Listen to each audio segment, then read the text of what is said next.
Dropping out of school is a guaranteed way for staying in poverty. We believe in a Limpopo where young people finish school, go to varsity, and work on realizing their dreams. What happens when learners fail over and over again? They opt for unpleasant alternatives, which lead to teenage pregnancy, poverty, and crime. Of the 18 schools that obtained a 0% pass rate last year, half are from Limpopo. And of all the learners in the province who passed, only 3 out of 10 achieved university entrance symbols. Shocking, isn't it?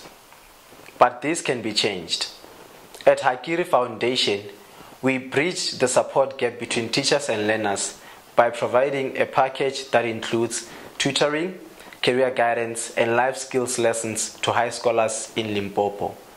I'm inviting you to donate your time, expertise, materials, resources, or money to help us change Limpopo, South Africa, Africa, and eventually the world. Thank you.